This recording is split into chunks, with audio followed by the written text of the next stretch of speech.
everybody, and welcome to my review of The House with a Clock in Its Walls, directed by Eli Roth, starring Jack Black, Cate Blanchett, and Owen Vaccaro. Okay, so The House with a Clock in Its Walls. I believe this is based on a book, which was written by John Bellairs. Yeah, but the screenplay is written by Eric Kripke. So, The House with a Clock in Its Walls. The essential story is that it basically centers around this young boy known as Lewis, whose parents die in a car crash, and he is forced to go and live with his uncle, who is this warlock, this magician, who is trying to find this ticking clock that has been placed in his house by his old, well, frenemy, shall we say. And Lewis gets caught up in all of these revelations. He finds out about the magic and that his uncle is this wizard, and he wants to be taught the magic and he wants to be taught how to use it. And it then revolves around Lewis also trying to get on in school, which he doesn't. He then joins his uncle and his uncle's friend Florence in a quest to find the broken clock and stop the evil man known as Isaac, who's raised from the dead, of destroying the world. That is essentially the basic setup of this film. Okay, The House with the Clock in Its Walls, directed by Eli Roth. I must confess, I'm not really into Eli Roth's movies. I've only seen one other film of his, and that was Knock Knock. A very strange film, on a number of accounts. I may review it one day. The House with the Clock in Its Walls, it was good. It was decent. I had fun with it, but it's nothing special. It's nothing amazing, but it's a good time. I think this is a perfect film for kids. I think kids could enjoy this movie. It does have this kind of feeling of, you know, Merlin that meets Harry Potter in that kind of fashion. I do think that it isn't perfect, though. I don't think that it's not this wonderful magical experience that it needs to be. It just doesn't have it just lacks a certain charm, I think. It's my problem with it. It just doesn't come across as this truly delightful experience. It's just very average. There's nothing special about it. I mean, the actors are good. The cast certainly do a good job. I mean, Jack Black as Jonathan, who is the uncle. A surprising role for him, but I think he does it quite well. You wouldn't think that Jack Black would have the weight to carry that role because he's more of a comedy actor, but he's really reined himself in here. He does give a good performance, surprisingly well. Cate Blanchett is good in the movie as Florence Zimmerman, who is the friend. She does a good job, and we learn about her backstory as well. Cate Blanchett's good in anything she's in, really. And the boy, Owen Vaccaro as Lewis, he was good. It's not the most amazing performance of a child actor I've seen, but I think he's good. I think the villains suck. The villains are awful. They don't do anything. They don't appear till the third act of the movie.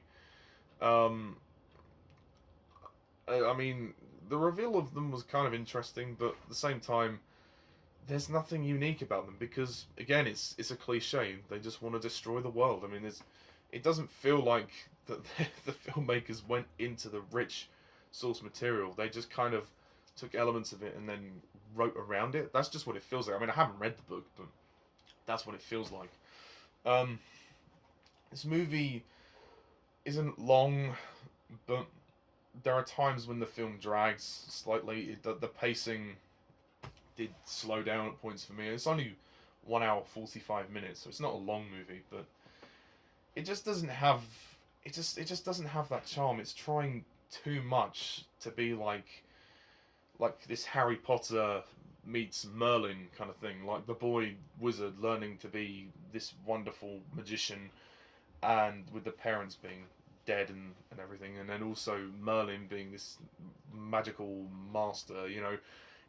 That's what it feels like. It feels like a blend of Harry Potter and Merlin, And the story goes in some cliche directions. The foreshadowing is completely obvious. But I think this is a harmless film. I don't think it does anything offensive or anything wrong, majorly. But just from a filmmaking standpoint, it's not brilliant. It's, you know, it's average at best. It's good. It's certainly a good time. It's a fun movie. I think you can have fun with it. I think kids will definitely find it a good experience. I think kids more than adults, but it is a good family movie. I think that it can be admired more than it will be liked. And actually, fun fact, Eli Roth's wife is in the movie. Eli Roth's wife is an actress, Lorenza Izzo, I don't know how you say that name, but she appears in these flashback sequences as the mother. Lorenza Izzo looks very young. She looks very young. She looks like she's in her late 20s. I mean, she might be older than that. She's been married to Eli Roth since November 8th, 2014. She was born in 1989. Oh, so she's nearly... Yeah, she's in her late 20s, so she's nearly 30, actually. Yeah, I was going to say, yeah, she looks about that. Yeah, so next year, she will be 30, I think. Yes, yeah. Yeah, she'll be 30 next year. Oh yeah, she's good. She has a small little cameo moment as well. Kyle MacLachlan does what he can as Isaac, the villain, but he doesn't get enough screen time. He doesn't get much to do. I did feel that the climax was anticlimactic. It ended very predictably. I mean, you can kind of see where the story goes. You know that Lewis is gonna defeat evil. You know he's gonna overcome his his fear, essentially. I mean, this character is nothing new. He goes on a similar arc to most young child characters, in which that he's the outsider because everyone thinks he's weird, and thinks he can do magic, and then obviously there's that friend who thinks, oh, you're weird, but no, yeah.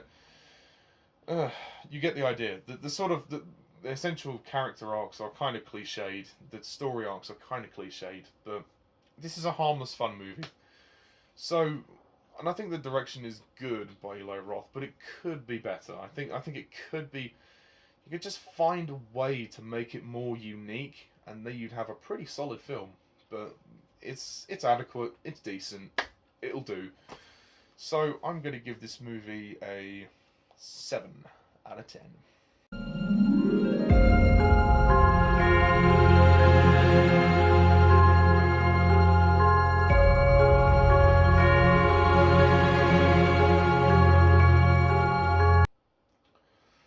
Yar. So 7 out of 10 from me. It's good. It's fine. But it has a lot of problems. So, what do you think of The House with the Clock in its Walls? Please leave a comment down below. Let me know. Stay tuned for future reviews. And until then, thank you all for watching. And as always, I'm Mr. TARDIS11. See ya.